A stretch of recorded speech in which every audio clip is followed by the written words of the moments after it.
ka jinyalang baningkong jongko executive committee bathau thamai hapok jinyalam jongba titas w khan kala simbun tili kirai ha kani kasi palai kini kenthop nado katan forest katan yo halor ka clearance certificate katan fisheries bat kiwi hadir ba iba Michelle Ashimpi ko mu iya menchat kalau don ka rukom perkhat ka batamai ba kumnungin riba mi kani penlong commercially ya ka kita ketika jing tungu jong ka department te ni la IT HI ban pen kre ya ka DPR ka babiang nang ba nginyo ban le bahai ketika punglai lat ka bangidan nang ba kanlong ka jing mentoi mbe tan ya baik ba mbe kandon lu ka jing mentoi nak benta ka council ka jing ke IT cell ka jungi ka bangidan bat kumpa kalong benta kawe ka benta kalong bahapo high court kalau direct ya ka court ka jungi bangi dewan pendon kamno ya ka online service bat kumju ru ya ka video conferencing tena kalian ka isi mentang ida sim mikilat nanti kam keluar ya kani nama kalong kerki nang ba ka court ka jungi ka bangidan kandan no ya ka video conferencing ba kumju ru ya ka online service dan ya ka website la jong haka ba kibriu ki ba kwa ban mau ban file case dan ban dan kinu ki information kila ya ka ban kinlay online ban haka juga poru gila ya keren komdo ban le ya ka online payment ya ki professional tax ki jumi kini kibriu ki ban CEO ya ka professional tax ngin sa persyang na kaliang ka council ban pendon kamno da ka online service kani ukan harap ya ki beliau kejungi kepada ban CEO ya kani ka professional tax bat kumjuru banang perklain ya ka IT department bang wilayah pej ya kani ka proviso kepadon hapo ka trade by non tribal regulation act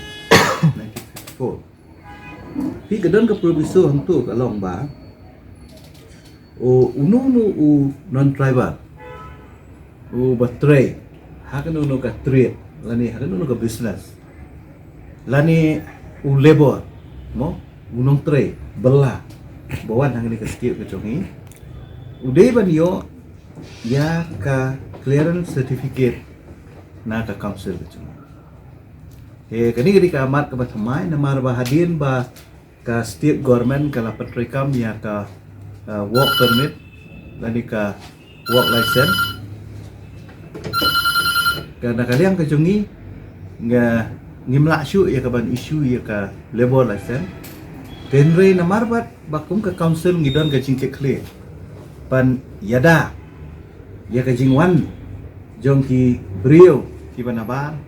kamtam kini ki nong bela tena takadaw ngasno ba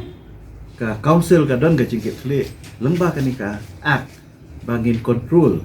ya ka jingwan jong ki brio ki banaban kumbelong hagi ni kisngi ngilai i ya kajing duna bat ngasno bakalalong kajing mentoy nakabanta ki briu kicungi ba apa kimdan ki kam ki jam mo lagi jong apo ka wi la jong ki lalet ban belah syaba kumbu kitu ki bawan phai na bo na ki wi stiet ki tre syaba nawal bale kisno kumba ka kam hang ni kamdon te kedaw kalau don kajing persya na kaliang jong ki babun ki sang balang kumju na kaliang ki nomik kemat ba ya karai jong pastorkar ban ong ban sya ya kitu ki brio ki banabar ki bolong ki nong trade dan kita ki expert na kita ki technical person bakinwan trade yang ni ka state ka jongi wala dangi dang khangi kitu ki migrant labor dan ki nong belas ki tenre wala katar kadang ki persya balai namar ba ki brio jongi ki bun tengah ngasno ba kani ki kapor kaba ngihaban